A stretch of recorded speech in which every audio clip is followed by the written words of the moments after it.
القبض عليه بكل احترام وقيدوا حريته وتحفظوا على العربية. بيحصل.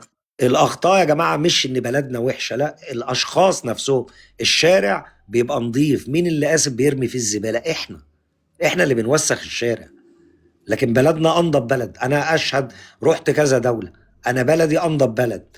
ممكن تكون في نظر الاخرين مش اجمل بلد، بس انت قيس على والدتك. والدتك ممكن تكون مش اجمل ست في العالم، لكن في نظرك هي ملكة جمال العالم. انا طبعا. في نظري الله يرحمها كانت ملكة جمال العالم. مع الله ذلك يرحمه اكيد في ويحسن حد مسلم. احلى منها. فهي انا بلدي بالنسبة لي كده هي اجمل بلد، احلى بلد.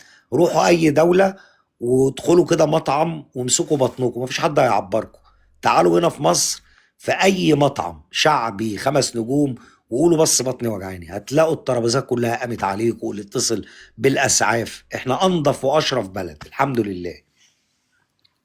الحمد لله، ربنا يديمها علينا نعمة ويحفظها من الزوال يا رب. استاذ عتاب، مفيش حد، ما اقدرش اقول غير كده، في تقصير من الكل. تقصير.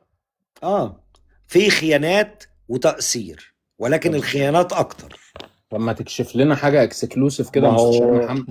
ما هو بص يا فندم. يعني هم راحوا ولا جم زملاء، يعني بدون ذكر اسماء. اما يجي النهارده محامي قيده نقد وتاريخه عظيم في مهنه المحاماه، ويقوم جاي قضيه سب وقذف يقول لك احنا ندخلها في اعضاء. هو ده برضو حضرتك مش قله ادب وعدم مهنيه؟ هو صح. النهارده حضرتك اما يجي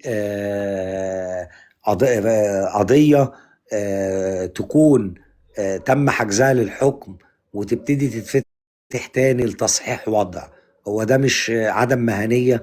هو حضرتك لما يجي محامي ملوش أي صفة في القضية تم استبعاده ويمسك القضية يفصصها في بس ب5 ساعات عشان ينبه الخصم للثغرات، هي دي مش عدم أمانة وعدم مهنية؟ عدم فالكل مهنية من الدرجة الأولى اه طبعا. ده هو قضية نفس الشخص مش قادر يتكلم عليها، ما عليه قضايا ما يقدرش يتكلم عليها حضرتك.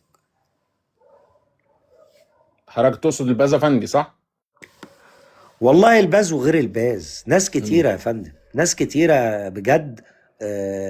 هو يعني تقريبا ده الوحيد اللي شفته طلع القضية على الملأ وقرأ القضية سطر سطر.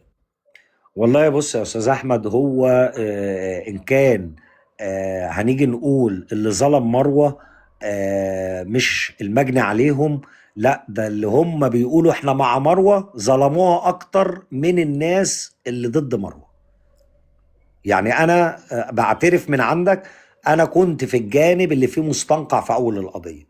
انا في ناس انا ما كنتش ليا علاقه بيهم، ولا في خصومه بيني وبينهم، ولا في اي شيء. النهارده انا بتكلم مع الناس ديت، الناس دي محترمه اكتر من المستنقع اللي كنت فيه. انا اشهد بكده. ناس كتيره، يعني ناس كتيره، استاذ وائل شطه، استاذ محمد متولي، استاذ سامح خطاب، استاذ شريان، ناس كتيره بالامانه انا ما كنتش اعرفهم، كنت بسمع من طرف واحد، ودي كانت غلطتي وانا محترف بيها. الناس ديت انا اتعاملت معاهم لا بلاقي سب ولا بلاقي قذف ولا بلاقي تشهير يعني معلش، الواحد يرتقي، وانا بعترف بغلطتي. والله دي حاجة تحسب ليك مش عليك ما وطبعا ده شيء يشرف ان نسمع ان حد فعلا بيتراجع عن خطأ او بيعترف ان هو كان خطأ في حاجة ما يعني. هو ده بقى نفس اللي حصل مع الاستاذ طه. انا لما اخطات طلعت اعتذرت للاستاذ طه، ما اتاكدت بعيني. يعني انا النهارده استاذه هنادي، لو هي والاستاذ طه في اسكندريه وانا عندي قضيه، انا لا امن اخلي الاستاذه هنادي تحضر، ما امنش.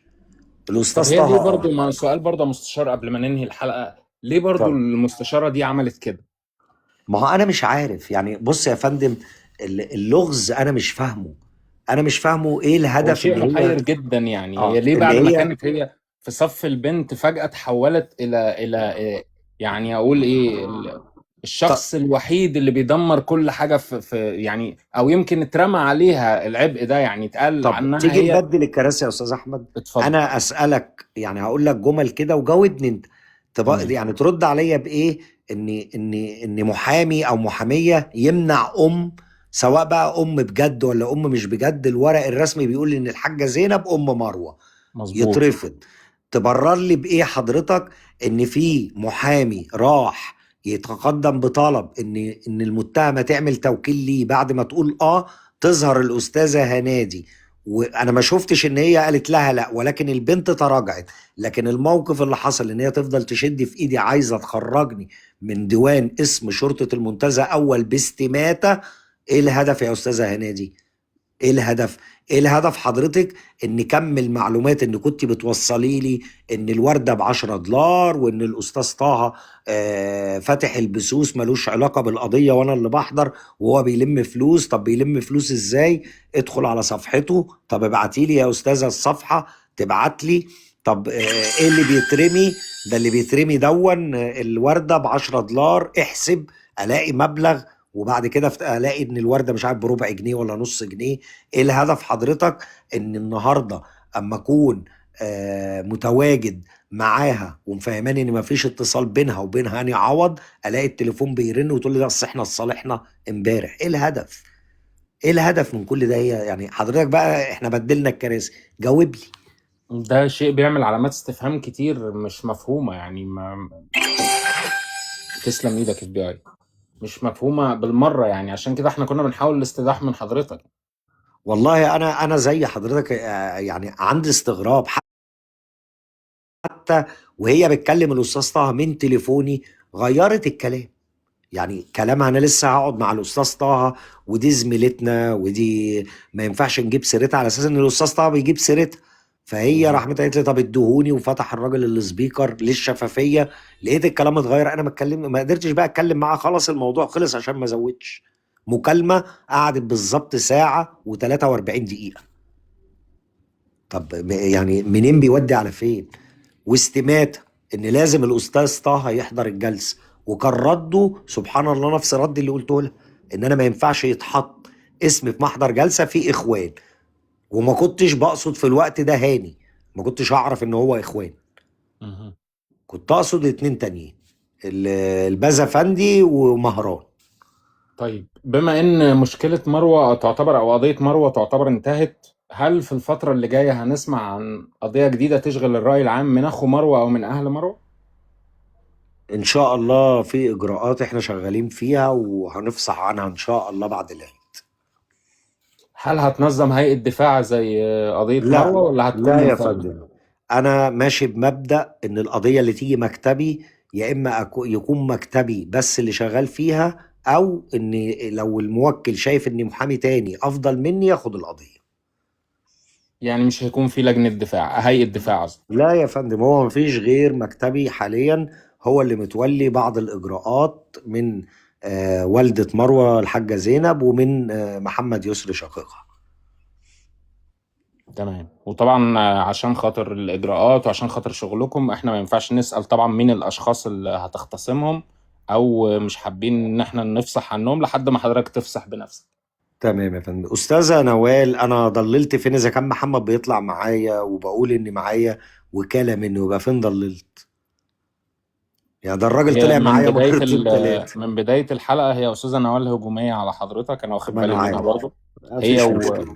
وفوبيا، بس أنا يعني مديهم حرية التعبير شوية، بس لأن هما لا، ما طالما ما تجاوزوش. بيغلطوش خلاص بالظبط، مفيش ما مشكله. حدش فيهم تجاوز أو ما حدش أخطأ.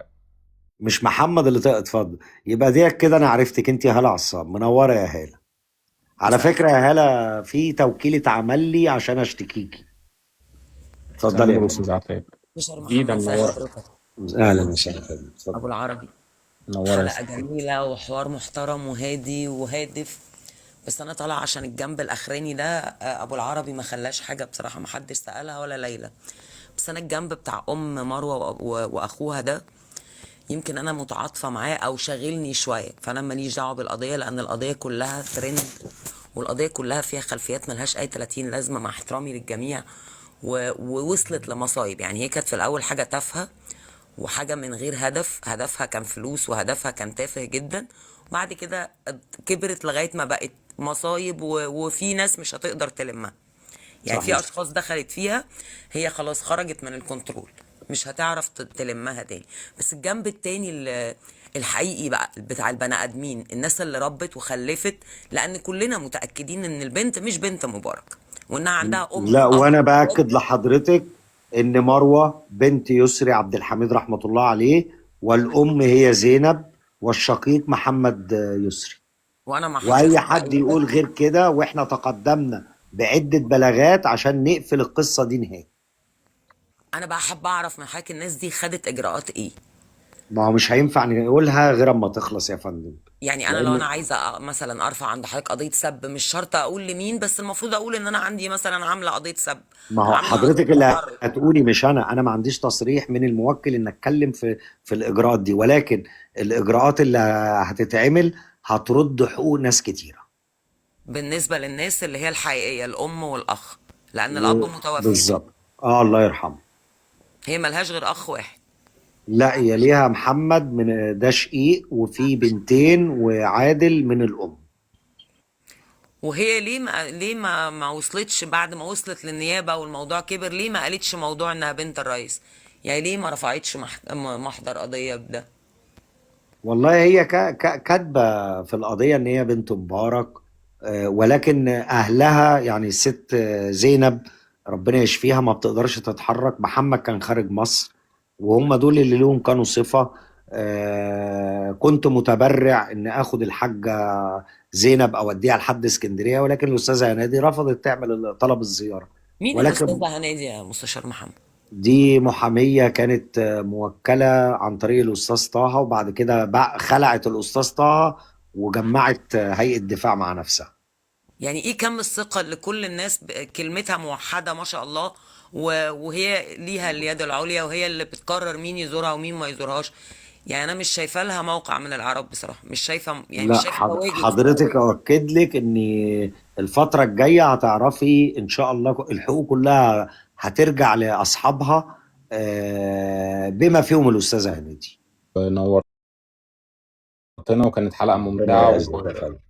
وجميلة، ونشكرك على الحضور، ونشكر كل تسلم. الموجودين. تسلم، تحياتي طبعا لحضرتك، واستأذنك بقى تبعت لي الصورة اللي انت عاملها لي، ده انا لسه واخد تحت بالي أمر، منها. تحت أمر. ربنا ده في يكرمك. فيديوهات كمان يا باشا بالاي اي نبعتها لك كمان. ربنا يكرمك. تسلم عينينا، تسلم يا فندم. عينينا يا هكتب باشا، لك الرقم بتاعي في الخاص، اول لما تنزل مصر اتمنى اتشرف بحضرتك. بإذن الله. ده شرف ليا والله يا مستشار. تسلم، الشرف ليا. يلا حبيبي يا عم. تحياتي ليك، وكل سنة وحضرتك طيب، وترجع لنا وحضرتك بألف بصحة سلامة. وسلامة.